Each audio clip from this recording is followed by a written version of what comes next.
علیکم ورحمۃ اللہ وبرکاتہ۔ الحمدللہ والصلاۃ والسلام علی رسول اللہ اما بعد۔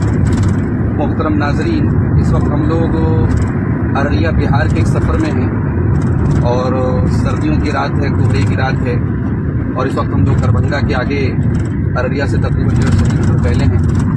اس موقع سے ایک بات مجھے یاد آئی۔ کل بنارس میں رات میں بہت اسی طریقے کا کوہرا، بلکہ اس سے بھی زیادہ کوہرے کا ماحول تھا۔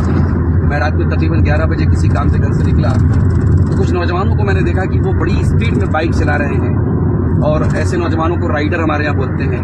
اور یہ آج کل ایک فیشن چلا ہے، مہنگی گاڑیاں لے کر کے نوجوانوں کا رات میں نکلنا اور پوری اسپیڈ میں گاڑی چلانا۔ تو یہ جو نوجوانوں میں جو یہ شوق میں دیکھ رہا ہوں، اس کے تعلق سے کچھ باتیں آپ کے سامنے رکھنا چاہتا ہوں۔ سب سے پہلی بات تو یہ ہے کہ اسلام میں انسانی جان کی بڑی حرمت ہے، انسانی جان کا بڑا احترام ہے، اور انسان اپنی جان کو ہلاکت میں ڈالے یا دوسروں کی جان لے لے، اس کو شریعت میں سختی سے حرام قرار دیا ہے۔ اسلام میں ہر وہ چیز حرام ہے جس کے ذریعے آپ اپنی جان کو خطرے میں ڈالیں۔ اللہ تعالیٰ نے سورہ بقرہ کی آیت نمبر 195 میں فرمایا، وَلَا تُلْقُوا بِأَيْدِيكُمْ إِلَى التَّهْلُكَةِ، اپنے آپ کو ہلاکت میں بچا۔ اور اللہ کے رسول صلی اللہ علیہ وسلم سے یہ حدیث ہے کہ جو آدمی کسی چیز سے خود کو ہلاک کرے گا تو قیامت کے دن اس کو اسی کے مثل عذاب کیا جائے گا، یعنی جس شکل سے، جس طریقے سے وہ اپنے آپ کو قتل کرے گا تو جہنم میں اس کو اسی کے جیسا عذاب دیا جائے گا۔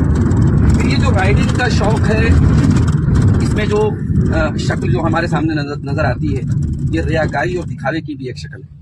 اور آپ حضرات جانتے ہیں کہ اسلام میں کسی بھی چیز میں ریاکاری کو، دکھاوے کو سخت ناپسند قرار دیا گیا ہے، خاص طور سے عبادات میں۔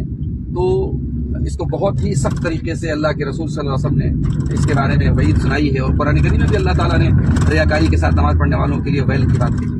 تو یہ بائک چلا کر کے آپ، بائک ایک سہولت کی چیز ہے، ایک سواری کی چیز ہے، آپ اس کو ایک ریاکاری کا اور دکھاوے کا اور نمائش کا ذریعہ بنائیں، یہ بھی قطعاً مناسب نہیں ہے۔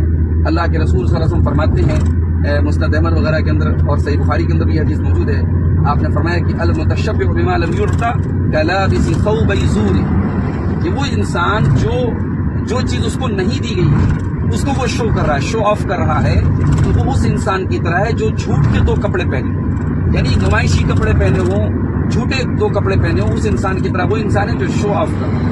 تو یہ جو رائڈنگ کا شوق ہمارے نوجوانوں میں ہے، اس میں ایک تو شو آف ہو رہا ہے۔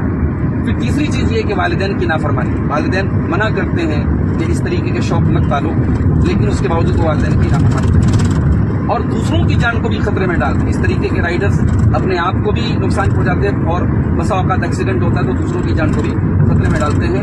اللہ کے رسول صلی اللہ علیہ وسلم حدیث ہے، المسلم من سلم المسلمون من لسانہ ویدہ، مسلمان وہ ہے جس کے ہاتھ سے اور جس کی زبان سے دوسرے لوگ محفوظ ہیں۔